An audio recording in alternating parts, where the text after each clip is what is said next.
Hello everyone, my name is Yabi and I am the host for tonight's program. I hope everyone is fine and safe and not going out or roaming around. Always remember to wash your hands and avoid touching your face. Most importantly, stay at home. Although these JPO family broadcasts are amateurish, we are providing opportunities for people with different interests to learn not performance but transferable life skills. We are doing this series of program because JPO think this will be able to help in uplifting the spirits of everyone in this long period of lockdown. Please help us to do the polling, and if you have any questions to ask, please type them in the Q&A below. JPO are indeed very honored to be able to invite Mr. Manuel Lipstein as our special guest for tonight. The cellist and composer Manuel Lipstein was born in 2001 in Germany. As early as with 10 years, he became a young student of Cologne Music University, where he studied with Professor Katharina de Cerno from 2011 to 2015, and with Professor Maria Kliegel from 2015 to 2019. Since September 2019, he has been a student of Kronberg Academy and Frankfurt Music University with Professor Franz Helmerson. Manuel gains further inspiration through masterclasses with many great cellists. Manuel performs worldwide on important stages. Amongst them, Elbe Philharmonic, Hamburg, and Beijing Concert Hall, where he plays with outstanding orchestras such as Kammerphilharmonie Bremen and WDR Symphony Orchestra. His concert tours led him not only through whole in Europe, but also to other countries such as China, Japan, Armenia. Furthermore, Manuel was invited to prestigious festivals. For example, Aurora in Sweden, Beethoven 2020 in Bonn, and Arc de Berken in Cologne.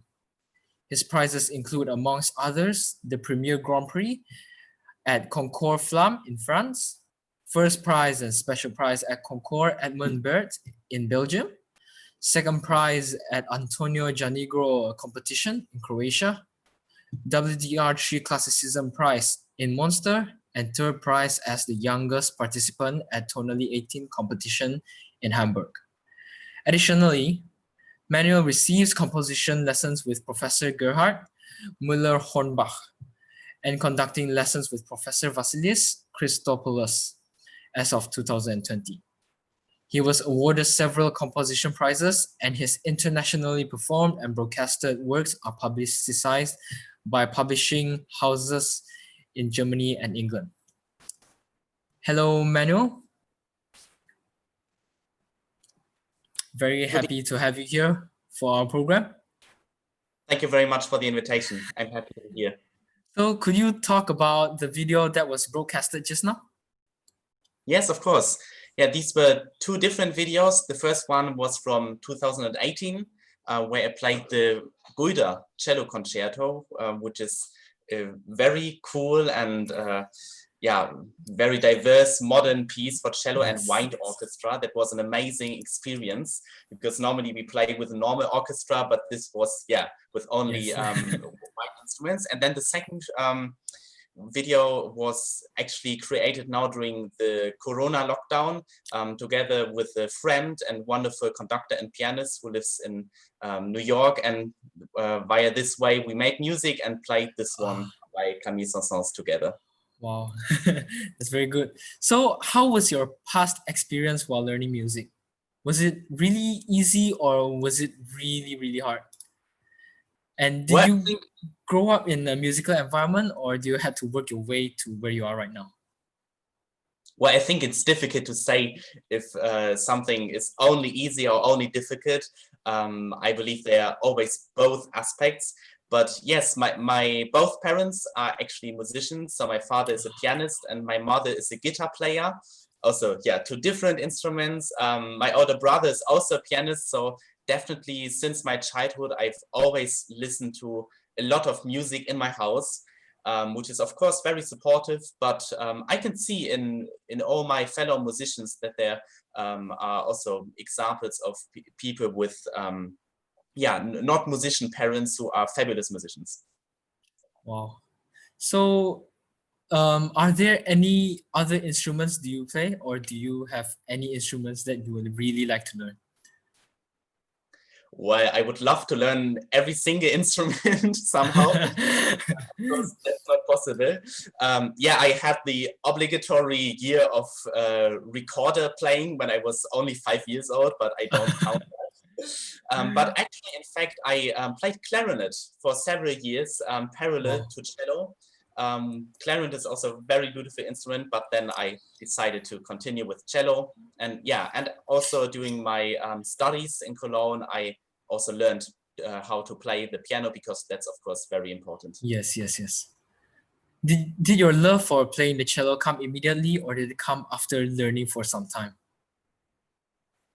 I don't know why, but it was there immediately in the very beginning, because my mother, as I said, is a guitar player and works at the local music school. And there's always every day, every year, an open day where children can just try out every single instrument, whatever they like.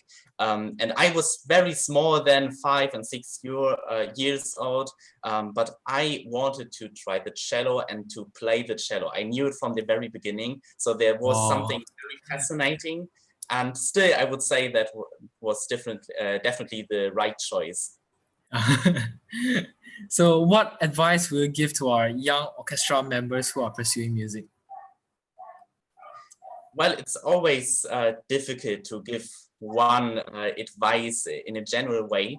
But if I could tell you my personal advice, then I would say stay to yourself and your intuition, because many people will give you tips and whatever. There are many master classes in music world, and also today I'm going to talk for a very long time about something that is important to me and what is my message.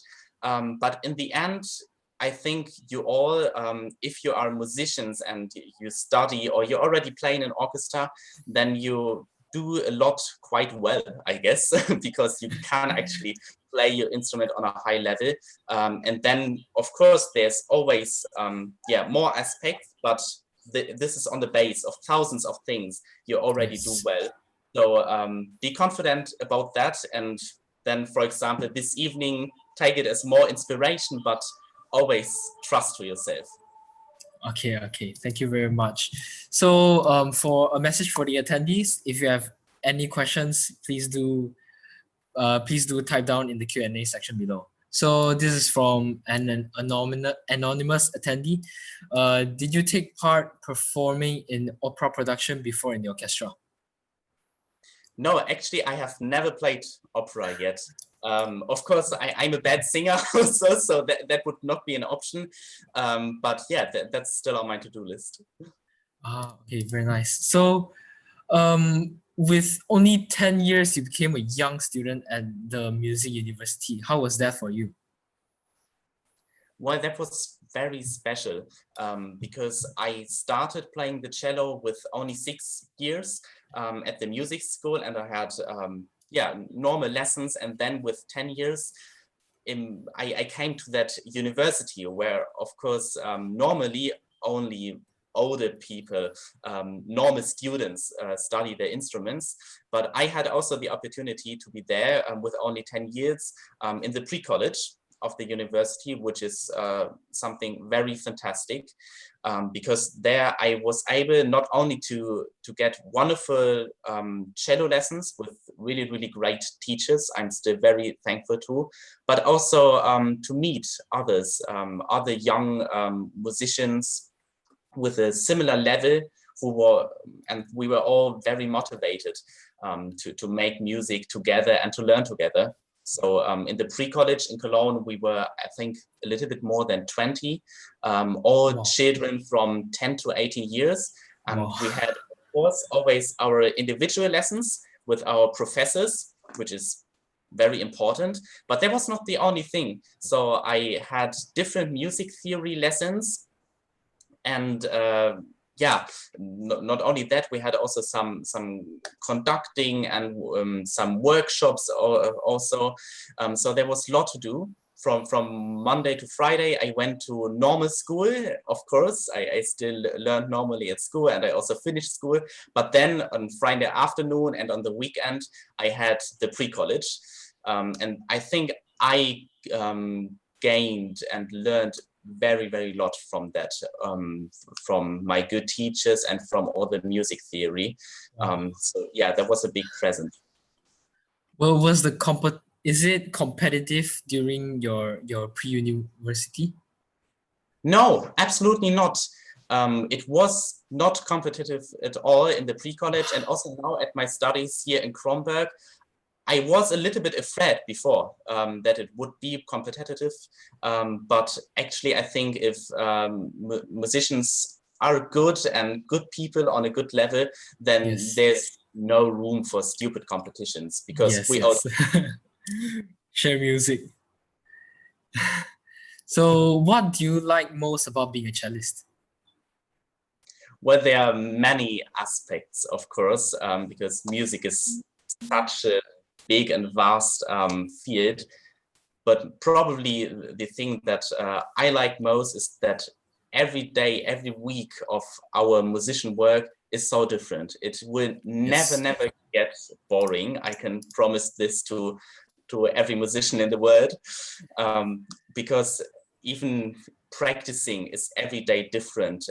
Every lesson we receive is different because we work different pieces. And then, of course, if we play concerts, we travel around the world, and that's a very luxury thing, which is normal to us, but not normal for most jobs in the world, that we actually travel to a place, see something new, meet other people, which is extremely important to get connection to others. And this is something I really, really enjoy about music. Okay, so do you consider yourself more of a cellist than a composer? Ooh. That's a mean question, because I'm both. um, well, most of the time I'm a cellist. I spend more time to that, but for me it's not separate things. For me it has always been two aspects of the same thing. On one hand to play cello, and on the other hand To to compose music. I could never imagine actually to be only a cellist or to be only a composer. That would be so boring somehow. Um, so yeah, I definitely enjoy that. Actually, I'm a composer because I always like to improvise. Ah, Um, just sit down on my cello and play whatever comes to my mind. Not only the scores we have, but just to create something in the moment. And then I started writing down these improvisations, and then actually to compose. And now I'm really glad that I have these both things to me. so why do you think diversity is important in classical music? Yeah, I choose this as tonight's topic. It might sound a little bit abstract, but to me it's an extremely important topic, that because we make music, a lot of classical music, and this diversity we have of hundreds of years of different pieces, different styles, is Yes. actually often forgotten. We take it somehow for granted, that we play music from such a big field of time. But I think, and that's also why I want to talk more this evening, that diversity is very important to gain more inspiration, because we are not normal workers who sit in the office and we see, okay, this is a number, I have to check this and I have to write this Yes, mail. yes. No, music is much more complex, and Yes. diversity is a key to enjoy it, to live with the music, and yeah, to gain inspiration. Okay, thank you very much. So at what age did you start playing the cello? I was 6 years old, so yeah, I think it's a good age, not too old, not with Yes. 6 years. I started at the music school, the local one, and then with 10 years I moved to the pre-college at the university. Okay. So what technique in cello playing do you think is the hardest to master? Ooh, many things.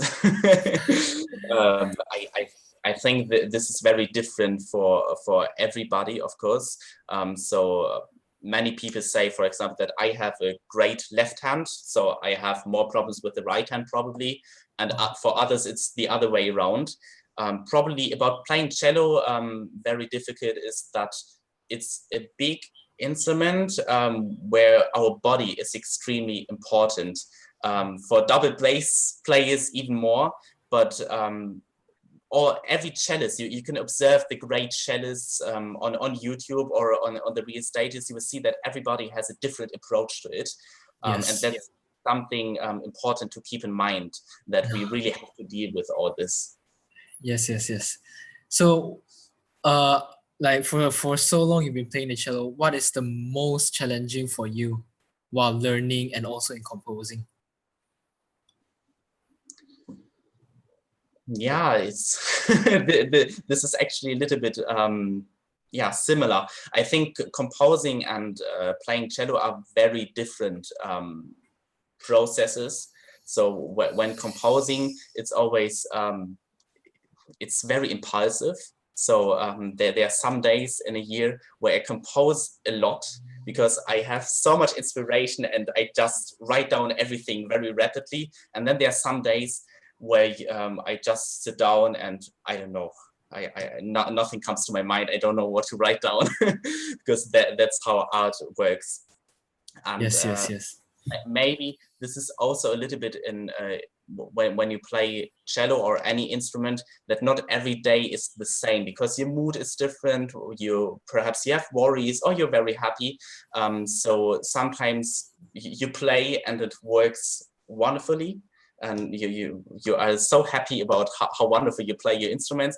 And sometimes you practice so well, but still it doesn't sound good. I think this is very challenging always, to still continue and to know, okay, although this doesn't work now, it will work in, I don't know, 1 week if I continue cleaning everything. This is always very important to keep in mind. Okay, so how long at an average do you practice your cello? Like in a day or maybe a week? How long do you practice? It's very different because every day is different. If I'm in this city having appointments from morning to the evening, then of course I can't practice so much if I have the whole day at home. I think a good aim to have worked really well is 2 to 3 hours. Then you can reach a lot. More is better, less is of course not better. But I have never been somebody who practices insanely a lot. I think there's not a day in my life where I practice, I don't know, 6 hours or whatever. Of course, when you rehearse, then you do it. But yes. In my opinion, it's much more important to be concentrated, to really know what you do. Also to do mental practicing. This is something I do a lot. Not always practice with your cello, but also practice mentally. That you can also do in your in the train while you're abroad. This is very important, that you always play with your mind, that you know what you do, that you want to do it, and not that you just think, okay, I have to do it because after 5 hours it's good. Okay. So can you introduce some of your composition works? Oh, I have many compositions. You can actually watch some on YouTube also, if you wish. And I had in the photos also some photos of compositions. For example, there were a publishing house who published recorded pieces from me, which I'm very happy about, because it's you can actually hold the score in your hand and buy it when you go to a shop. That's really cool.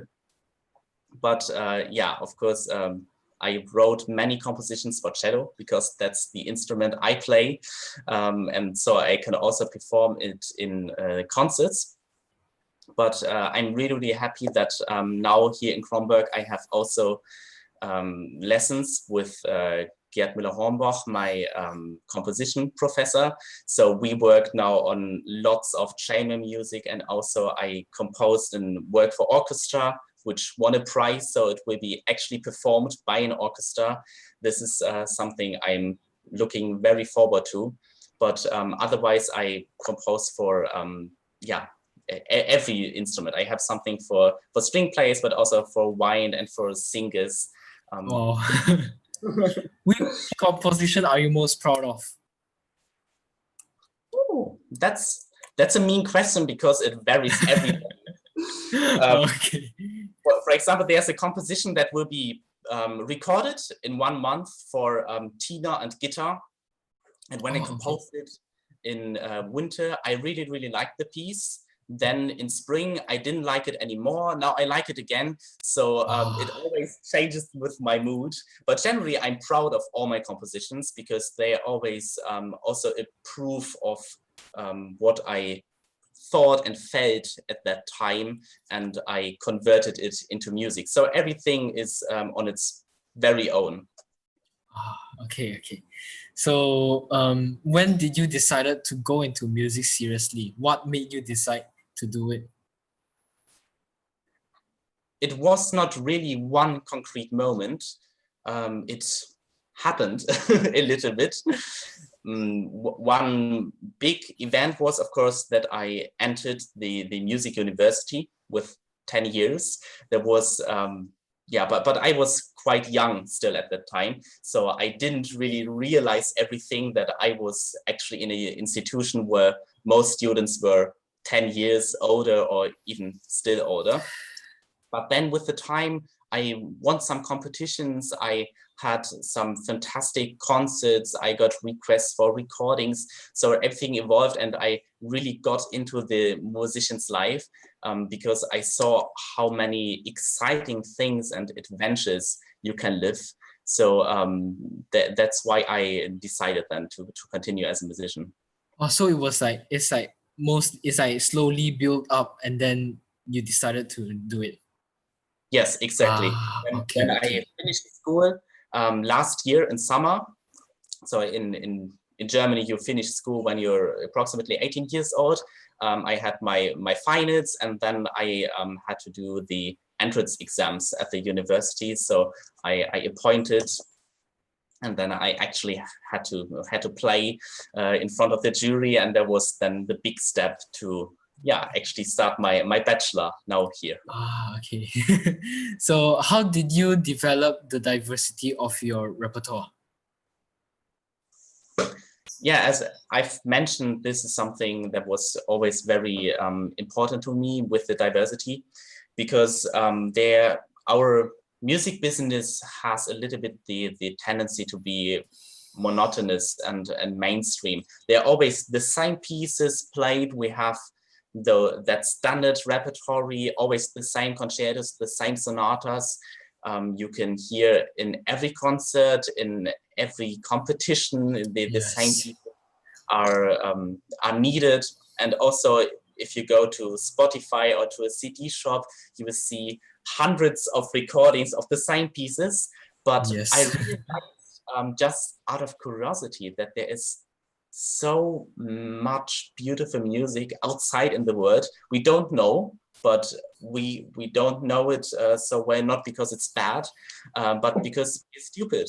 And there's lots of great music, modern, baroque, from all eras, which I started to explore.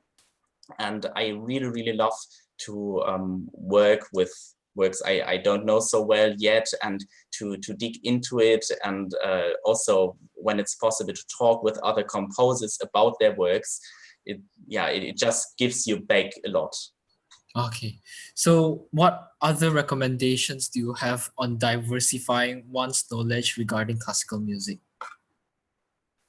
I think very important, and I would wish for all my fellow musicians to think like this, is to stay open-minded, to really be curious about everything, because it comes so fast that you are that you have prejudices. Many people say, no, I don't like modern music, I don't like contemporary music.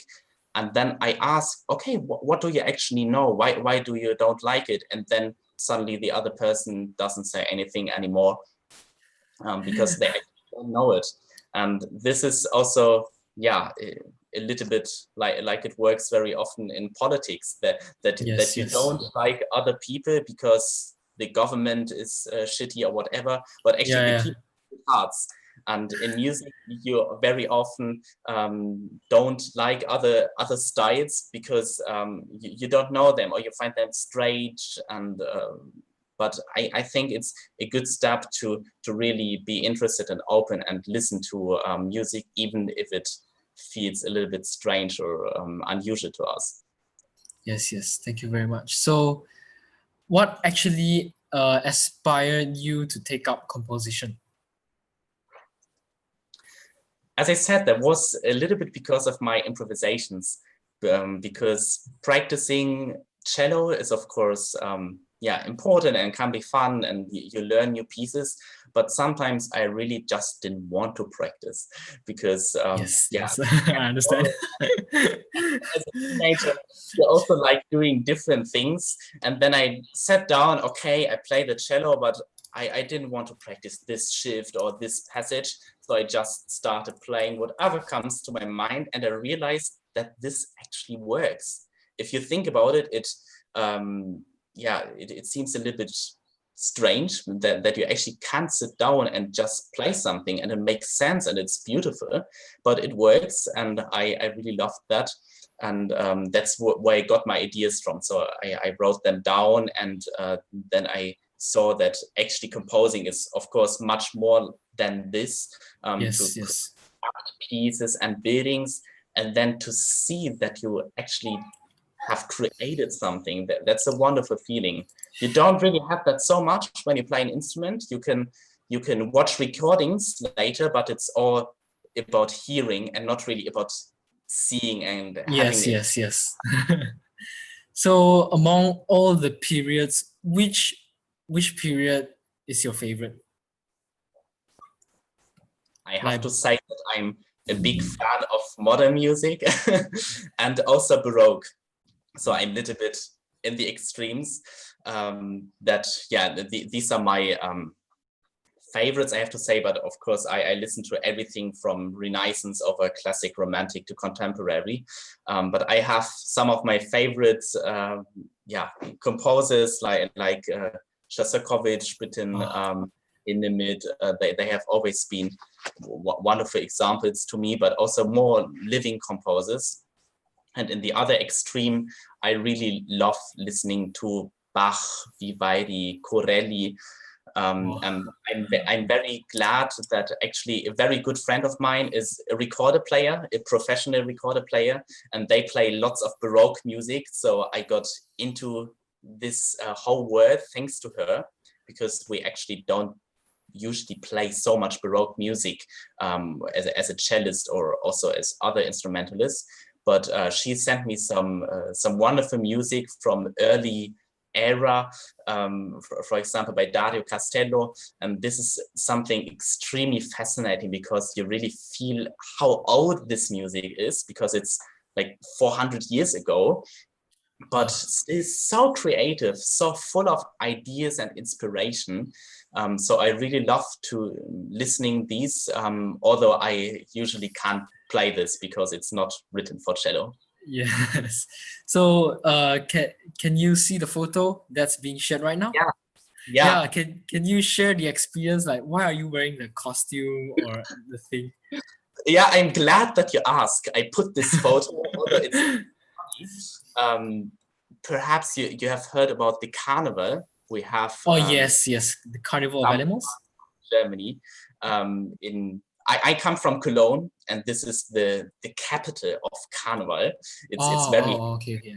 so every year it's in February or March on some weekend.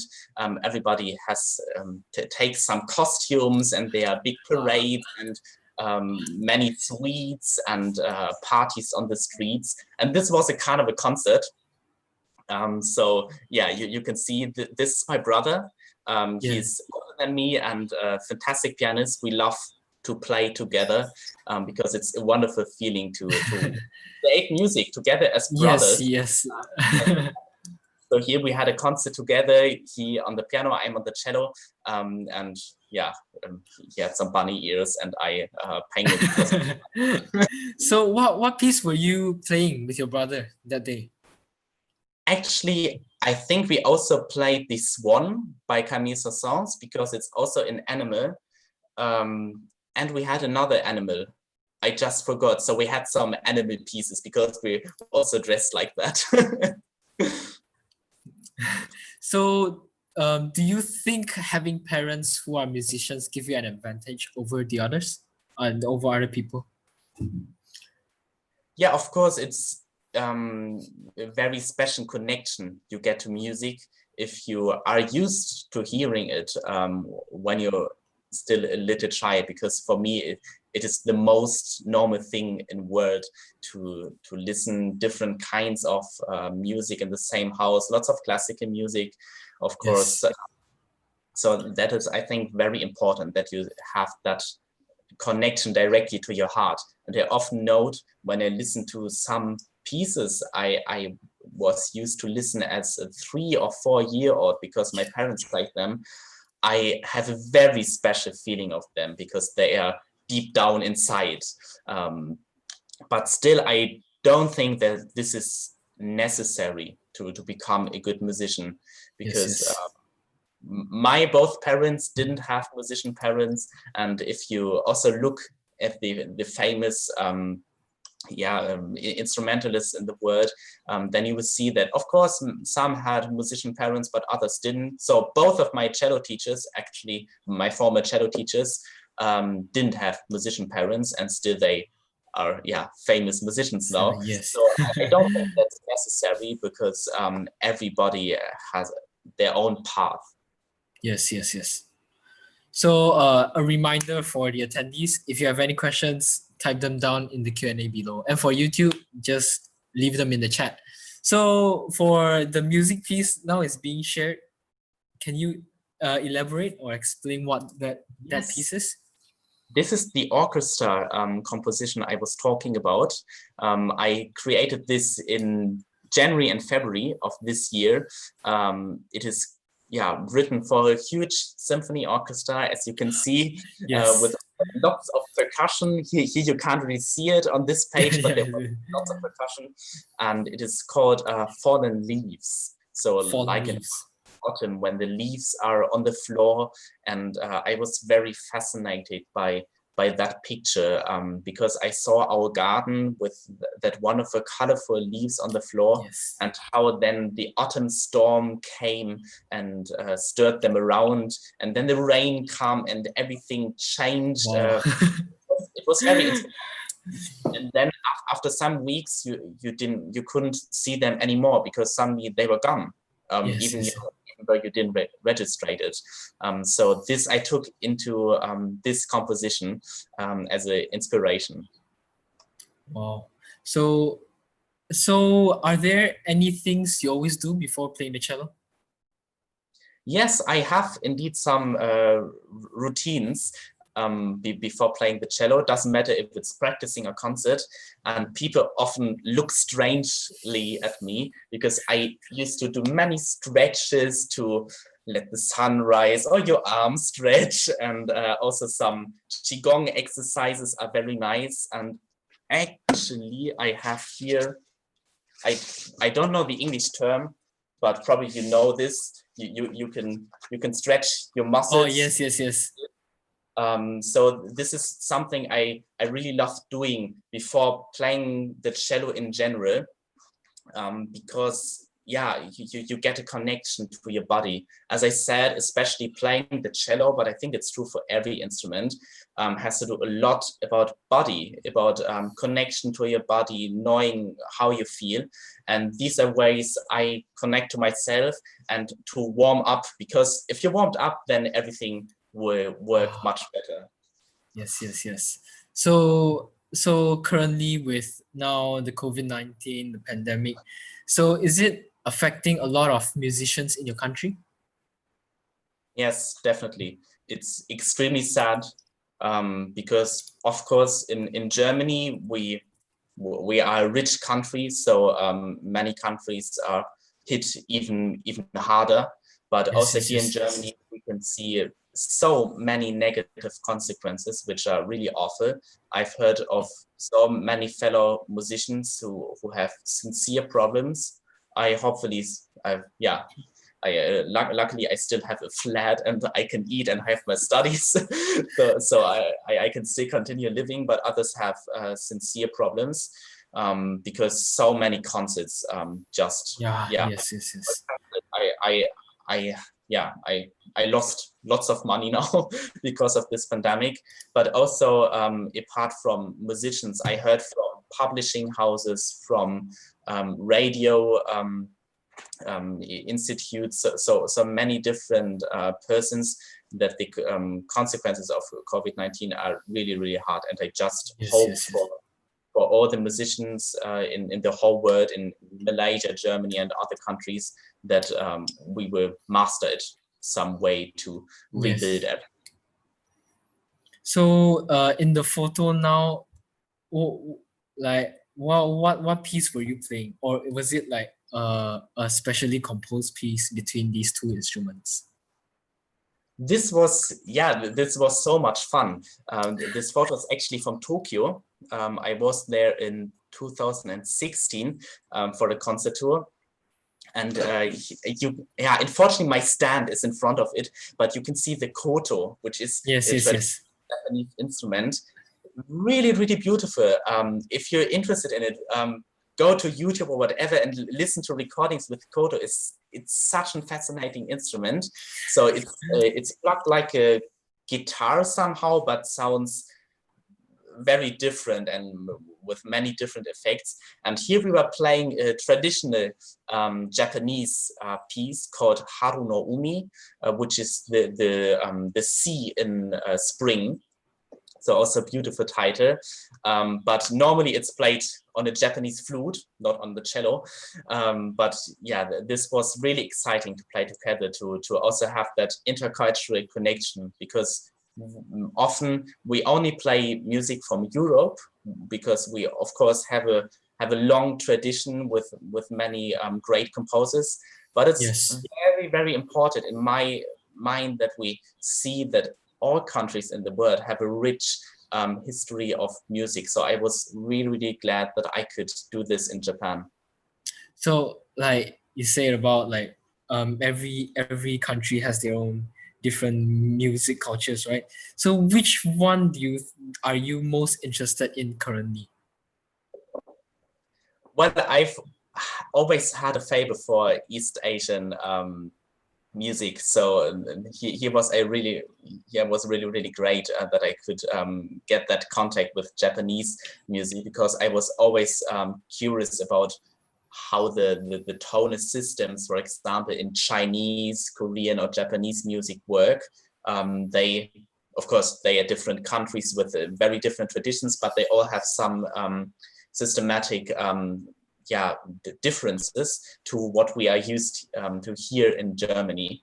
But also sometimes just by coincidence, for example, I heard some Southern Indian drumming, which was super exciting. I couldn't imagine before that something like that is possible. And of course, the gamelan music is such a gorgeous treasure, which is so inspiring with all the different colors. So I really love getting those inspirations from other cultures. Okay, so what do you aspire to become in the near future? I always find these kinds of questions a little bit hard, because I have my visions, my imaginations, my aims that I want to reach. But then after 1 year, everything again has changed completely. So 1 year ago, I was making some plans for my studies and whatever, but then many surprises came, and now even other and great different things have happened, which I didn't know. So I definitely want to climb further and have nice concerts, and I will have a CD project, and I want to get more into teaching music also. But generally I also want to stay open-minded and see what comes. Okay, so for this photo, where were you performing? This was also very exciting, because you can actually see that it's not in normal regular concert hall. Yeah. definitely not. This was in a ship in Hamburg in northern Germany. So actually on the water, on the river, in very old ship from last century, from GDR actually. And here, I was playing alone with the cello on this ship in this very special atmosphere with all the audience around. So that was very unique experience, and I was also very happy that here there were many children in the fellow pupils in the audience. I always love to not only play for old people, adults, Yes. but also for people who are at my age, because then we can get a wonderful connection via the music, and this evening I really enjoyed. So was it like, was the boat still like shaking and everything? It was okay because it was, of course, fixed. It wasn't going through the big sea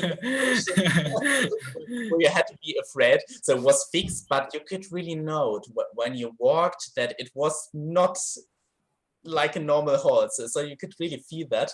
And of course, then you can also leave your mind away and imagine that you are on a big journey on the ship to a different country. Yes. And that fitted really, really well also to the program, because I had music from Germany, but Spain and China, so from all the parts over the world, and that was a great metaphor. So what is unique and positive about our situation nowadays?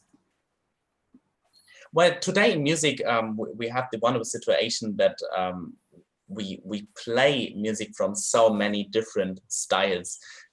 We start with Baroque music such as Bach, but we also play classical music from Haydn, Beethoven, romantic music from all those composers, then also modern music and contemporary music. So we have an extremely big range of different styles and so many pieces from wonderful composers. This is really wonderful that we have this today, this huge variety.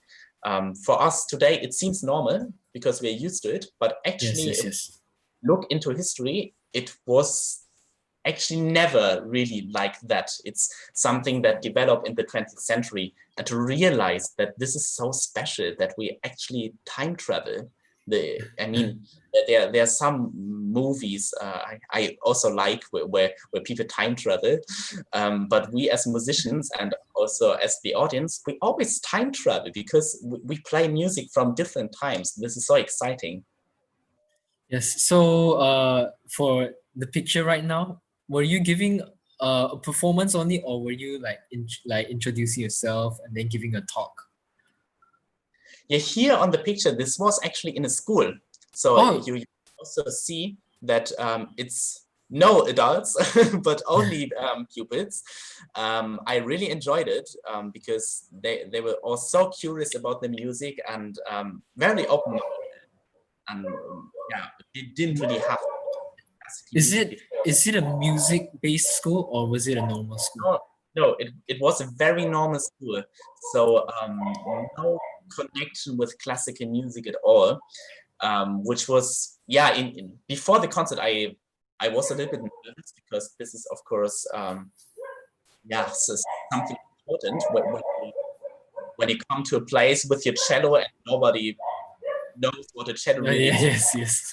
So you feel nervous because you have some kind of responsibility, but then it turned out really fantastic, and I definitely enjoy playing in schools because younger people, children are so much more curious and, as I said, open-minded. I talked also a lot about the pieces and I got questions from them in the audience, so it was a wonderful dialogue. And at the same time, I played pieces by composers like Bach, big geniuses from older times, but also, for example, an own composition, which was very modern and unusual. And all these different works were kept by a very positive approach. So was this after the concert, the picture right now? So the pictures were what the pictures are like are there CDs or what was it? No, these are no CDs, just paper cards with me and my name on top.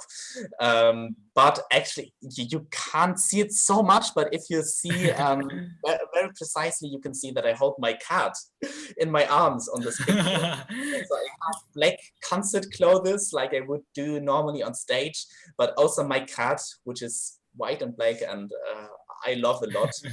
So yeah, it's definitely not very normal.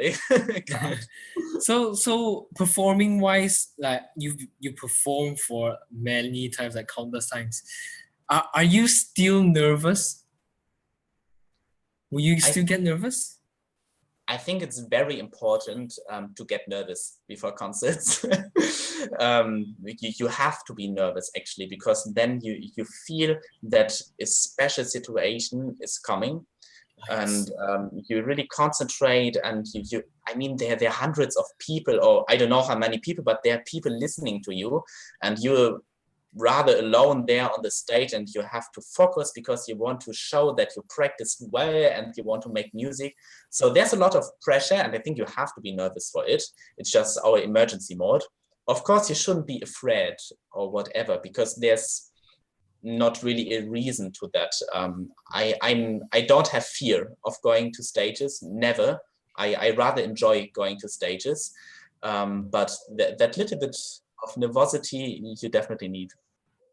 Ah, what happens if if you suddenly your mind suddenly goes blank? What do you do actually?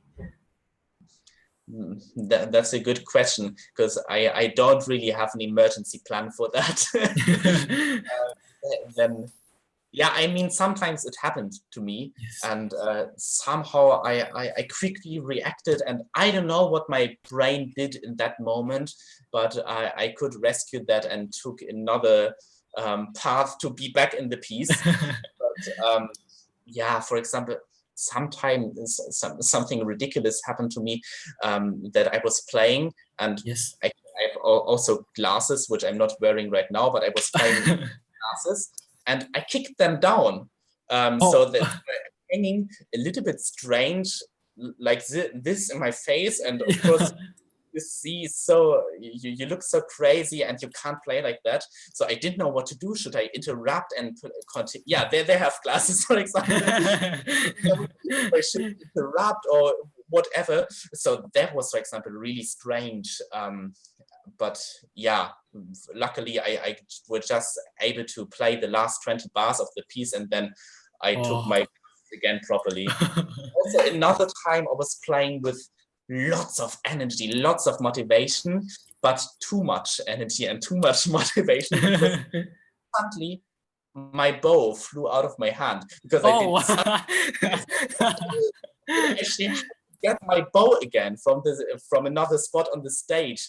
So different things happened, but I think the most important thing is to not get too shocked by it, but rather some fun. So this was definitely very funny to me, and of course to the audience, and all the rest with mistakes by playing, like not getting right intonation, or wrong shift, or you forgot how the piece, that's all in your mind.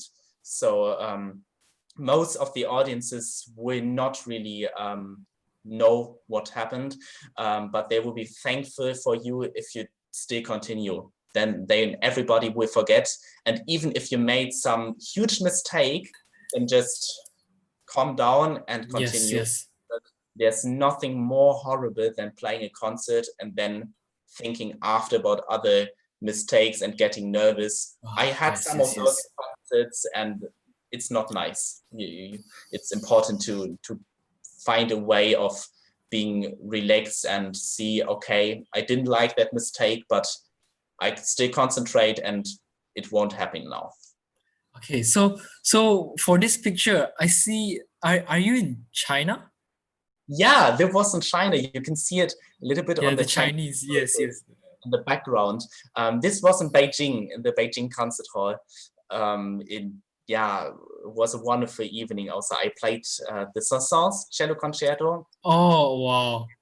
Orchestra from Germany. So you can see the orchestra in behind. There was a youth orchestra from Germany. So we traveled together to China. Were in Beijing for 1 week and also played together with the Chinese orchestra. So also a lot of intercultural and social adventure, and yeah, I really loved being there in Beijing, because being in that city and seeing all those different things, because it was so different from Germany, what I'm used to. Yes. That gave me a lot of inspiration and strength to play then this concerto. So what's your age when you were performing there? I was 15 actually, yeah. Wow. So 4 years ago, you can see the difference. I grew a little bit, but yeah, I was quite young, and I have to be that I'm very lucky, and that's also very luxury, that I was able to travel so much at such a young age, and not only travel like a tourist, but to actually play concerts in the halls, and to make music for so different people. That's definitely a privilege. Okay, so what will be the first thing you do when the lockdown is completely lifted? I hope it will be lifted. I think I will have a very nice party at my barn or flat, to invite all my friends and to just have a good time, breathe through, and yeah, be happy about life. Because now you realize all those things that are missing. Okay, so now it comes to the end of this program. So on behalf of JPO, we would like to thank you, Manuel, for dedicating your time and energy into this interview, despite the pandemic that is happening right now. We would also like to thank everyone who has attended and supported this program. You guys have been great. I hope you guys got the answer you wanted. Also, please check for the link at our JPO Facebook page and stay tuned. For anyone interested to share any of our program with your family and friends, it will be on our Facebook page, Jesselton Philharmonic Orchestra. Now I will lead the prayer to end tonight's program. So please pray in whatever faith you believe in for the COVID-19.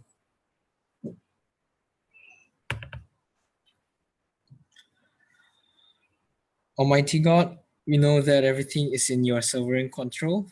We ask that you keep this new coronavirus from continuing to spread. Give government officials the ability to safely handle people arriving from other countries.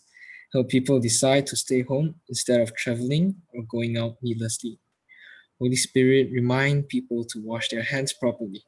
And while it may be heartbreaking, comfort families as they decide to keep their distance from elderly or other high-risk family members. So that's it, and that's all for today. Thank you, everyone, and goodbye. Thank you very much for the invitation. Thank you. Bye.